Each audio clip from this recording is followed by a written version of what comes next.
शिखर से बहते झरने दिखने शुरू हो गए थे। इन झरनों का स्रोत वहीं था, दावे के मुताबिक जहां महादेव की जटा के निशान हैं। मान्यता है कि जटा से ये धाराएं हमेशा बहती रहती हैं।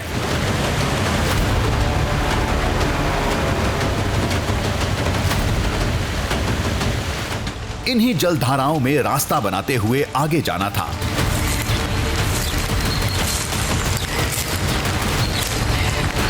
आगे बढ़ते ही फिर से सीढ़ियां मिल गईं, लेकिन बादल और बारिश की लुका छिपी जारी थी।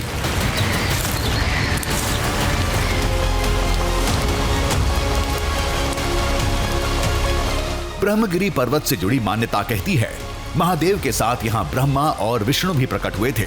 इसकी एक खास वजह थी। बताया जाता है कि गो हत्या से मुक्ति के लिए गौतम ऋषि ने पहले ब्रह्मा जी की तपस्या की थी। ब्रह्मदेव ने असमर्थता जताते महादेव की तपस्या करने की सलाह दी।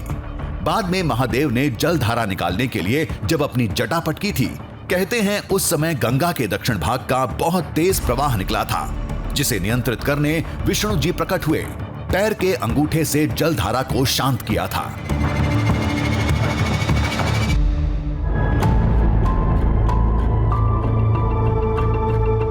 त्र्यंबकेश्वर मंदिर में यह नजारा आज भी दिखता है।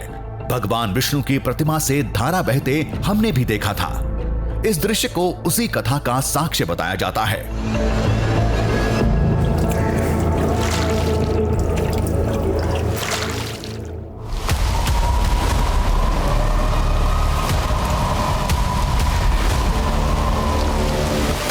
इधर बारिश की फुहारों के बीच हमारी चढ़ाई जारी थी।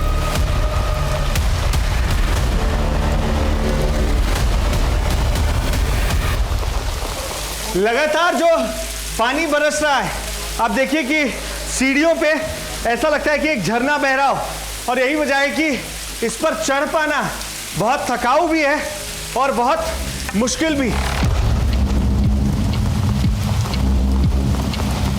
पुराणों के साथ इस पर्वत का ऐतिहासिक दस्तावेजों में भी जिक्र है। इसी शिखर पर शिवाजी महाराज का किला भी हुआ करता था, जो यहां से अंग्रेजों के मूवमेंट पर कड़ी नजर रखते थे। ये जो गड्ढे आप देख रहे हैं, ये महज गड्ढे नहीं है, ये पूरे इतिहास की कहानी खुद में छिपाए हुए हैं। आप इधर देखिए, ये बिल्कुल उसी तरीके से बनाए गए हैं जिन पर पैर आप इस तरीके से रखकर ऊपर चढ़ सकते हैं।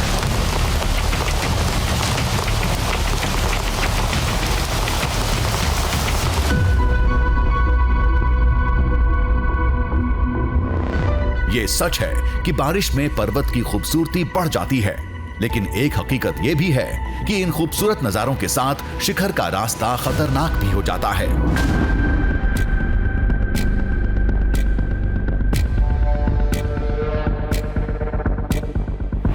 किले का प्रवेश द्वार दिखा, यानी शिखर अब ज्यादा दूर नहीं था।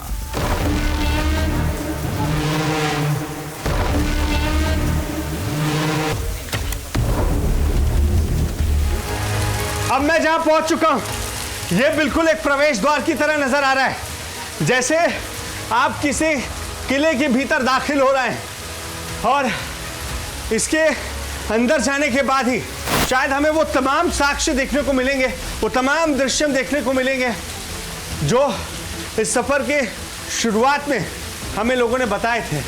वाकई ये भरोसे करने लायक जगह नहीं है कि इस पहाड़ की इन चट्टानों को काटकर कैसे दरवाजा बनाया गया है, कैसे रास्ता बनाया गया है, कोई भी यकीन नहीं करेगा।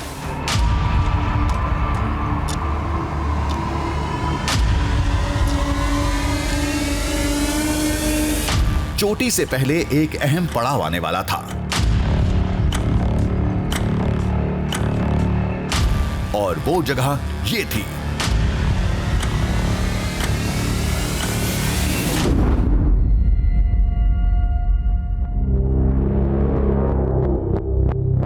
जो भी इसे देखता है हैरत में पड़ जाता है।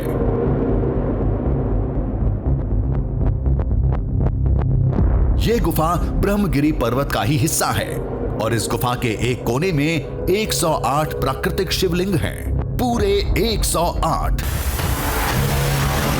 दावा है कि गौतम ऋषि और अहिल्या ने इसी जगह पर तपस्या की थी। उनकी तप की तासीर से ये शिवलिंग प्रकट हुए थे।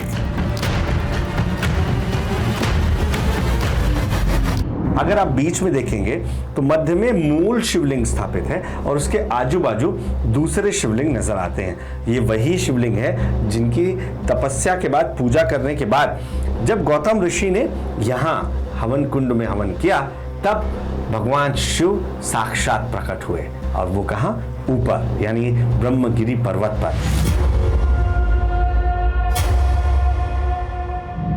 सारे शिवलिंग प्राकृतिक थे, लेकिन बीच के मुख्य शिवलिंग को छोड़ सभी का आकार और आकृति एक जैसी थी। कुछ लोग कुदरत का करिश्मा बताते हैं, तो कुछ लोगों के मुताबिक ये भगवान शिव का चमत्कार और गौतम ऋषि के तप का असर था।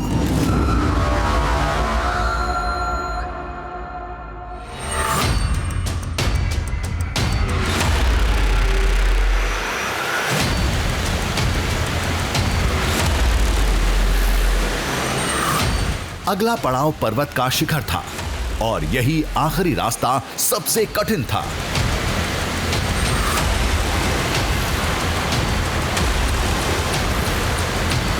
ये रास्ता जितना खूबसूरत नजर आ रहा है, उससे बहुत ज्यादा खतरनाक हो चुका है। आप देखिए कि पानी की धार लगातार बढ़ रही है और ये अगर बारिश ऊपर होती है, और आराम से समझ गिरना नहीं, बारिश अगर होती है तो ये और ज़्यादा खतरनाक हो सकता है।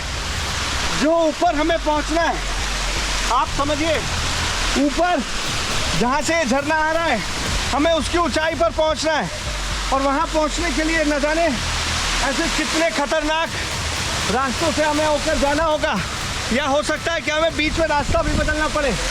वो देखिए, जहाँ से झरना आ रहा है वहाँ पर वो ऊंचाई के पास हमें पहुंचना है, जहां हमें वो साक्ष्य मौजूद मिलेंगे। लोगों का दावा है। समझ कर आगे बढ़ना है। संभाल के रखो, आराम से।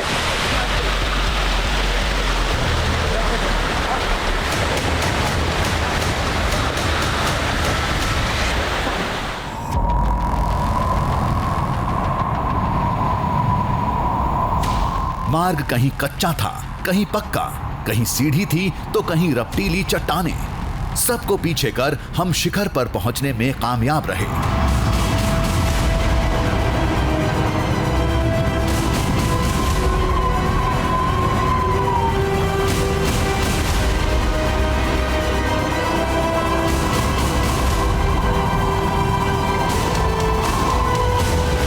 ऊपर से पूरे त्रयंबक इलाके का शानदार हरा भरा दृश्य दिख रहा था।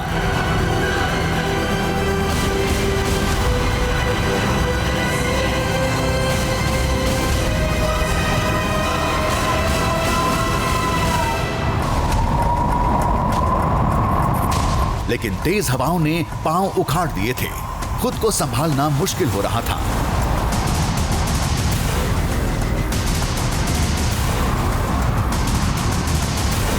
अब हम ब्रह्मगिरी पर्वत के ऊपर पहुंच चुके हैं। हवा कितनी तेज है इसका अंदाजा आप ऐसे लगाइए। कुछ भी चीज यहाँ टिक नहीं पा रही है, जिनके की तरह उड़ जा रही है।